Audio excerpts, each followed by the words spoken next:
Tiffany and Cosplay, finally back with another video, which is how I made my Bowser tail. This one has been a very long time in the works, but it's finally here, and I hope this tutorial is helpful for at least some of you. Yeah, alright, enjoy, thanks, bye! So this is a tail here.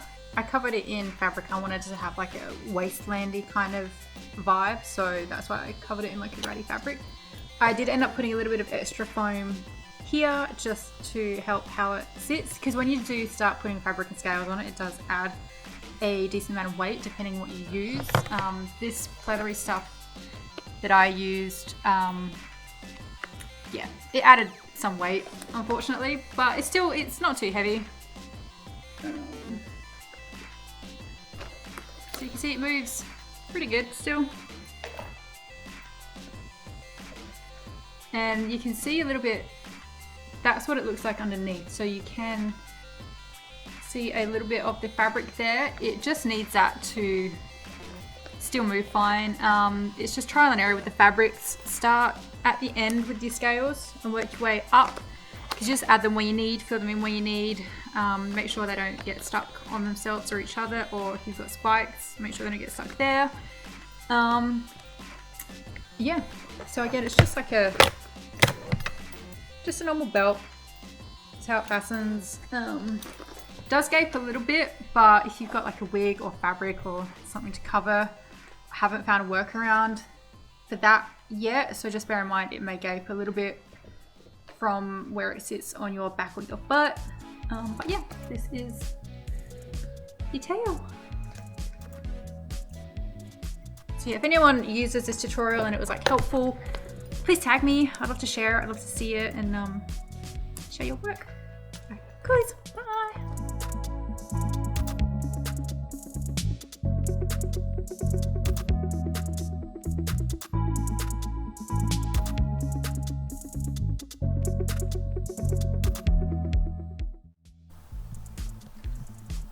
Okay, so to start with, I did draw a paper template, which I clearly didn't film, but the white bits of paper there are the template. I traced around it and then I drew lines in it and chopped it up into pieces.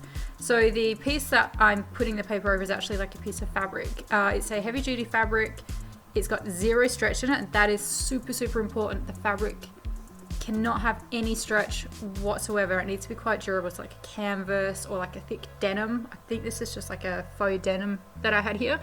And basically all of the pieces I'm now transferring to EVA foam. I've used 10mm EVA foam, fairly high density. It's just the puzzle mats that you can get from your local hardware store, or you at least can here in Australia. And I'm just cutting them down, so they do need a gap between them. And again, this is a really important step because this is what is going to allow the tail to actually move. And I'm doing 2 of each, mirroring them, so like they're mirrored to each other. That is because there'll be 1 on each side of the tail. So here I am just using hot glue. I think I was using low temp hot glue, which is still pretty darn hot. As you can see, it's kind of moving. It's a little bit flimsy because we've only got foam on one side here. And the edges of the foam, I'm not too sure if I show it later, but the very edges of the foam I actually cut. So it created a bit of a bevel, and that allows a little bit more freedom of the movement. So it will be a little bit of trial and error as to the spacing you have between the foam. You don't want it too thick. I think on average mine was maybe 1/2 centimeter, so like 5mm, doing my math here, about 5mm, like, so yeah, 1/2 centimeter to, yeah, not a centimeter I don't think. So you can see here that the edges have been beveled a little bit. I did just use scissors for that. It doesn't have to be pretty, you're not going to see it, so don't worry too much about making this tidy. I'm gluing the other side on here, and now it's important here that the sides line up pretty perfect, or as close to perfect as you can get. And you can see here how it works, and that's Bazinga. She was really obsessed with this upholstery foam. So that's what I'm doing now. This is upholstery foam. This was something I got from my old workplace a very long time ago, and there was just a little bit of it left that hadn't gotten damaged in the sun. It was in the back of a car that doesn't get used. That's yeah, we won't go there. We'll move on from that. Some of it was salvageable, some of it was usable. I think this was about 5 centimeters in thickness, thereabouts. Maybe, yeah, it looks like it would be about 5 centimeters. So I'm cutting 2 of each piece, again, one for each side of the tail. For some of it, as I got nearer the base of the tail, so where it attaches to me, I did do 4 of each piece because I doubled up the thickness, because tails do taper down to a point at the end, so it needed to be wider at the start. So here I am just again using hot glue. Now you will need low temp for this, because if the glue is too hot it would just dissolve and disintegrate this foam. It's very, very low density, very aerated, like a aero chocolate bar. And as you can see, it will impact the movement. So what I was doing, which is what I'm marking out the Sharpie here, I again was chopping it to the right width or thickness that it needed to be, and then I was curving the edges, or like just chopping them off so they're not square anymore, like they're kind of like rounded edges, and it just gives that tail a little bit of its maneuverability back. But yeah, it will restrict the movement a little bit, but if you space it out well enough and wide enough, it should still flow perfectly fine, which mine did. It does just mean that when you cover it with your fabric, you're going to have bigger spaces to fill, which we'll get to later, but as you can see, it's moving fine. So this is a pretty tedious process. It has gone a little bit blurry there for some reason, I think. I apologize. It was on a tripod and I don't know, it's clearly an older phone that I probably should be using and not very good lighting. I always do my cosplay at night, unfortunately. So here we are. But yeah, I'm gluing a few pieces on at a time and then chopping them, and then just keep checking the movement as you go. If you think it needs more, just chop more off. Just remember, once you've chopped it off, it's harder to put back on. So the lighting is a bit better here. Now, as you can see, I have done one side and I'm just gluing the wider layers now. So some of these will get doubled up, which you will see later. So yeah, I just glue like a few at a time. Yeah, here we go. Now doubling them up. I probably did make my tail a little bit big, a little bit wide. It looked small enough when it was flat, but I forget I'm only like 5'3", so this tail was pretty huge on me. Just bear that in mind. If you don't want your tail to be as big as mine, you can scale it down, you can thin it out. I see no reason why this wouldn't work for something like a D&D tiefling tail, which I still plan on making a tiefling like Mollymock Kingsley from Critical Role. So I'm 100% going to try this method for that. I did start using the Stanley knife just to cut the initial layer off, because it was far easier than trying to hack it out with a pair of scissors and chopping the bulk of it off. If you do use those, just remember, always cut away from yourself. Yeah, I may have bled a couple of times on this and many costumes from not doing that. It can be really awkward being left-handed. So my fellow lefties, I feel you, I get it. And then yeah, I just went in with the scissors to then chop more of those edges off. And this is super tedious. The foam gets really static, it will stick to you. And again, just keep checking the movement as you go. Make sure you're happy with it. Get some more low temp hot glue if you find some edges need gluing down a little bit better. You do want these to be glued down fairly well, because you don't want any chance of them coming off. So here I'm making a base. I had no idea what I was doing. I was completely winging this, hoping it would work. I was cosplaying at very early hours in the morning. I think I was crunching and going to bed about 3 AM every day, and then I was up at like 6 or 7 again the next day. It was fine. And as you can see, it's still moving. So basically I just cut a EVA Foam circle out of the same 10mm foam that I had been using. And I again used the low temp hot glue, and I had to do this in stages because the glue will dry quicker than the time it takes you to get glue on the whole thing and pack it down. Then I went around the edge and I put a boatload of low temp hot glue on this. I did not want any risk of this coming off, because you can't use contact cement on the upholstery foam there because it will eat it. So that is why I'm using hot glue, because I normally don't use hot glue. Then I glued a belt, like just a nice wide belt. I glued that on. That I did use contact cement because that's EVA foam and like leather or pleather. I think it was leather looking at it. So that's fine. That I used contact cement for. I traced around and cut another circle from the EVA foam and glued that down. That also is contact cement, again, because it's EVA foam to EVA foam, which is fine with contact cement. I just wanted to make sure that that belt was wedged in. It reduced the chance of it coming off. This was a test fit to make sure everything was fine. From the template you saw at the very, very start, I think the number 1 piece I had, I ended up cutting off because I found it made the tail too long and the shape wasn't quite right. So I started at my number 2. So again, just trial and error as you go. And I did whack more hot glue around it just to be safe. Now this fabric is a very, very light, thin stretch. It is kind of like a mesh, it's not like a big hold mesh. It's hard to explain. It's like a meshy spandex thing. I don't know. I had it on hand.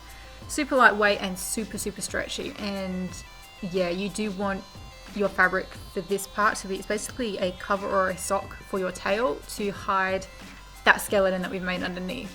So yeah, this does need to be super, super, super, super, super stretchy, because this is going to be what determines how well your tail moves. So I made this way too big, which is what I recommend doing. Make it too big because you can tighten it. And yeah, this is really hard to pull over with all the pins, and I think I got stabbed a few times. And so now here I'm just adjusting the pins and moving it. If you can hear weird noises in the background, the cats are running like absolute ferals, so hopefully you can't hear that too much. Anyway, moving on. Yeah, so I'm just tightening a little bit.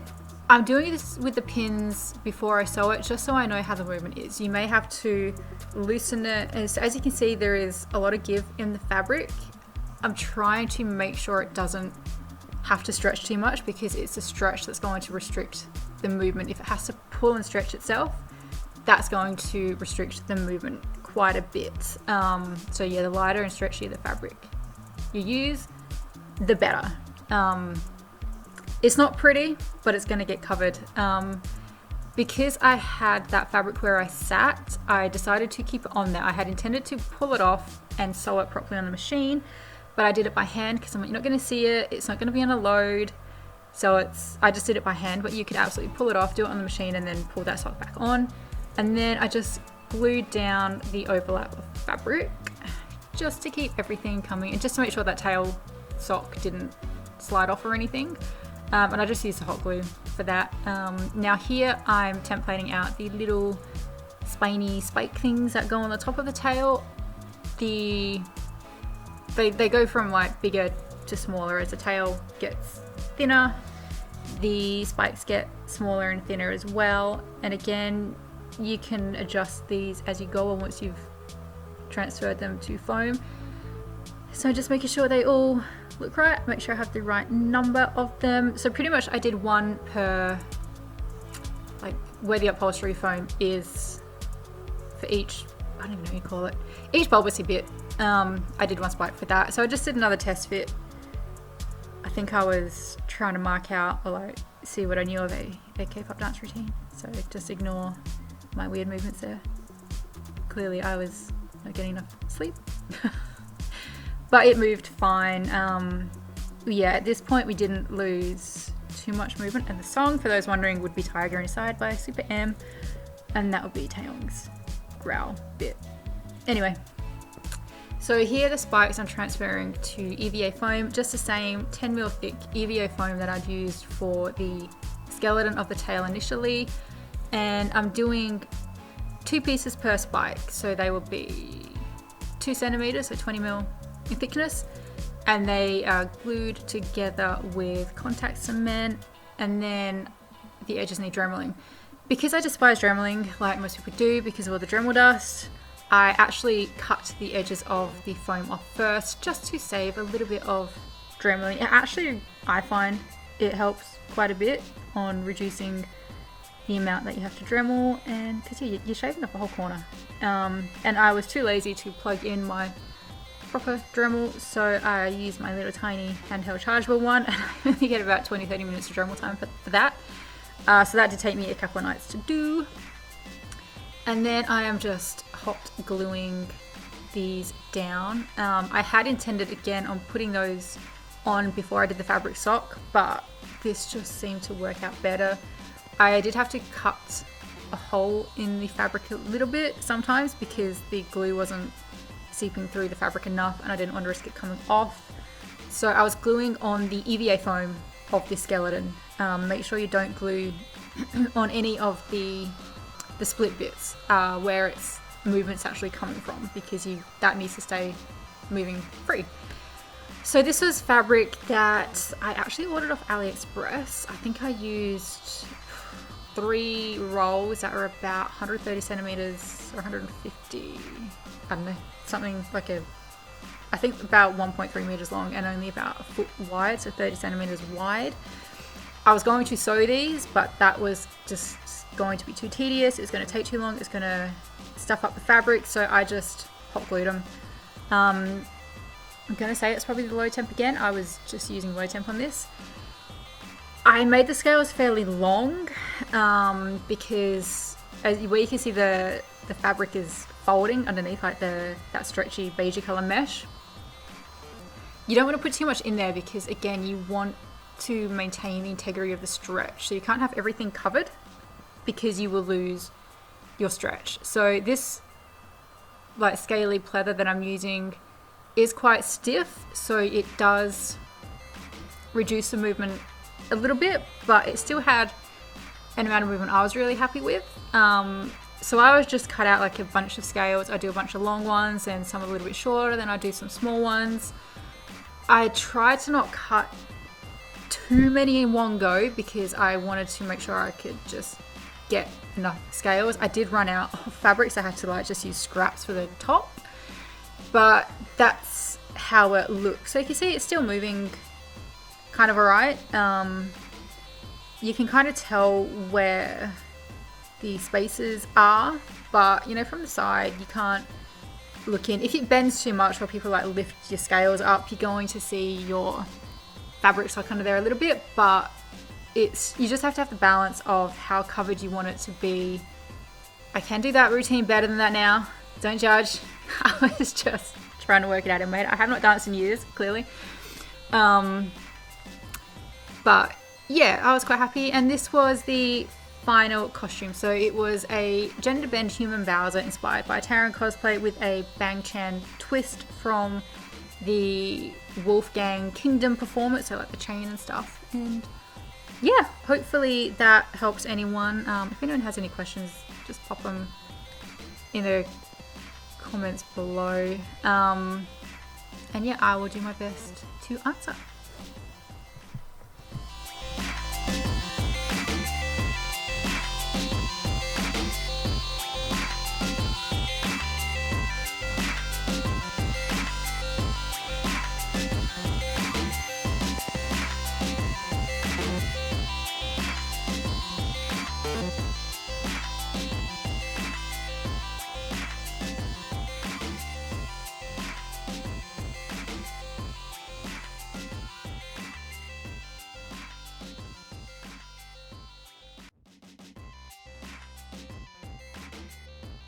Thank you so much for watching. I hope that was helpful. I tried to explain it as well as I could. I know it can be a little awkward sometimes. But yeah, it's good to be back on YouTube. I know I've not been here for a little while. There are a few reasons for that. I went through a fairly rough time, hence the absence from YouTube mostly. I'm fine now, everything's good. Yeah, I just want to dedicate this video to stray kids and stay. As weird as it is, I'm a big believer in that music is hugely healing for the soul, and yeah, they found me at a time, it turned out I really needed it. So yeah, I want to dedicate this to them. Probably it couldn't have happened had I not found their music amongst others and, you know, the people in my life at the time. But yeah, I'm good now, and I've just had a reminder of people I want to have around me, and to those who, you know, have their energy drained by others who use it for personal gain, for those who don't think they're good enough or they're really intimidated, they're introverted, just know that I have your back. I'll always support you. I am here. I'll always protect you guys, and yeah, I know I'm absolutely no Bang Chan, but I think the world needs more hugs. So big hugs, everybody. Thank you so much for watching, and I will see you guys in the next video, which hopefully won't be as big as a jump that this one has been. So it'll either be like Thor Part 2 or She-Ra, or it could be something completely different. I have no idea. I'm not filming her, I can't even point, it's mirrored. I'm not filming Daya, unfortunately, because I was crunching, so I didn't film, but I'm taking pictures. So for those who are interested, yeah, as always, follow me on the socials. I'm on Instagram, I am on TikTok. I do have a Facebook page. I cannot access it, so if anybody's messaging me on there and I'm not responding, I'm not ignoring you. I cannot access my Facebook at all, and I cannot be bothered setting up a new one or paying someone to get it back. So Facebook is there, but I am not on there, and it's okay, I don't mind. But I will see you guys in the next video. Thank you so much for watching. Bye!